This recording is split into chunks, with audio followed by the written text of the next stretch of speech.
ஓம் சாய்ராம், ஜெய் சாய்ராம். எல்லாரும் நல்லா இருக்கணும், எல்லாருக்கும் நல்லதே நடக்கணும்.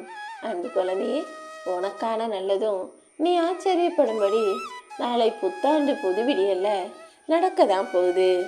உனக்கான சந்தோஷத்தை பல மடங்காக பிரட்டிக்கும் விதமாகத்தான் உன் வாழ்க்கையவே வெளிச்சம் மிகுந்ததாக மாத்துறதுக்காகவே உன் சாயப்பா இதை இரவுக்குள்ளாக கேட்க சொன்னேன். இரவுக்குள்ளாகவே இந்த பதிவை நீ கேட்டு முடிக்கும்போது இந்த இரவோடு கூடிய இருள் எப்படி மறைஞ்சு போகுமோ அதே போல உன் வாழ்க்கையில் இருக்கக்கூடிய கஷ்டம், கவலை, பிரச்சனைங்கிற இருளும் சேர்ந்து இருளோடு இருளாக, இரவோடு இரவாக மறைஞ்சு போயிடும். அப்புறம் என்ன, நாளை விடியல் உனக்கே ஆச்சரியத்தை தகரக்கூடிய வகையில் அற்புதமாக விடிய போகுது. எல்லா நாளும் இனி வரக்கூடிய புத்தாண்டு புது நாளில் உனக்கான நாளாகவே இருக்க போகுது. எப்போதுமே சிறந்தது தான் எனக்கு வேணும்னு தான் எல்லாரும் ஆசைப்படுறாங்க.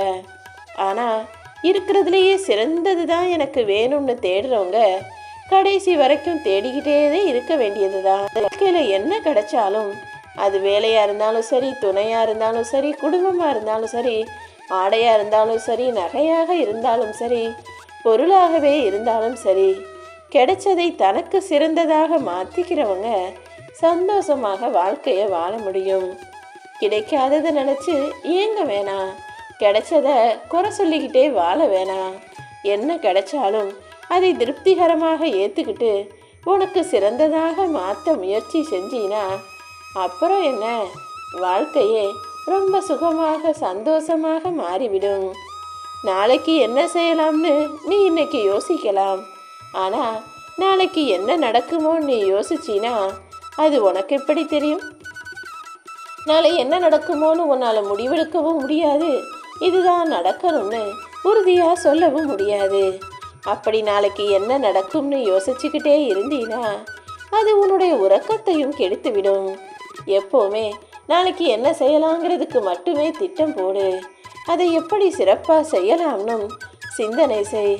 நீ நினச்சதை காட்டிலும் சிறப்பாக இந்த பூமியில் நான் உன்னை வாழ வைக்கிறேன். எல்லாமே சரியாகிடுன்றது உண்மை கிடையாது, ஆனால் எல்லாமே பழகி போயிடுங்கிறது தான் உண்மை.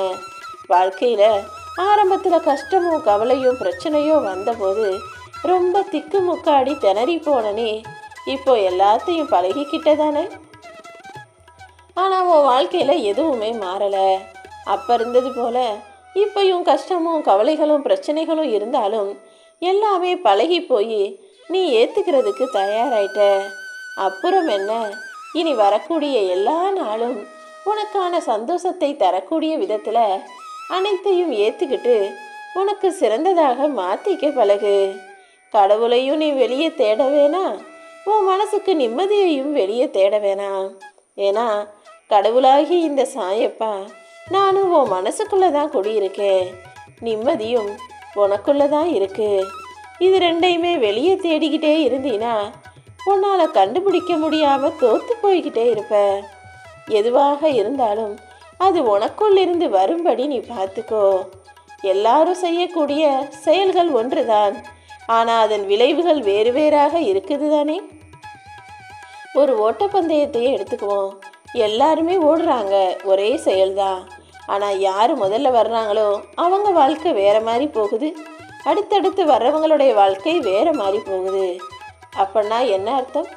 எல்லா மனிதர்களும் வாழ்க்கையை ஒரே மாதிரி வாழ்ந்தாலும் அதில் யார் முன்னுக்கு வர முயற்சி செஞ்சு கடின உழைப்பை போட்டு ஆளாக வர்றாங்களோ அவங்க தான் ஜெயிச்சு நிற்பாங்க, வாழ்க்கையில் உயர்ந்து நிற்பாங்க.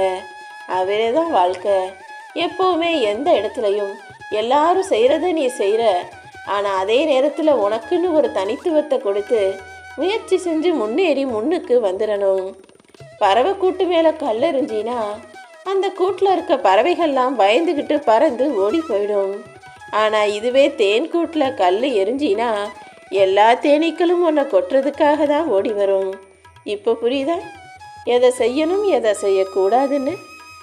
உன் வாழ்க்கையில் நீ ஏதாவது தவறு செஞ்சா சூழ்நிலைகளை காரணம் சொல்லாமல் அடுத்த முறை அது நடக்காமல் இருக்கும்படி மாற்றிக்கிட்டினா உன் வாழ்க்கை நிச்சயம் அழகானதாக இருக்கும்.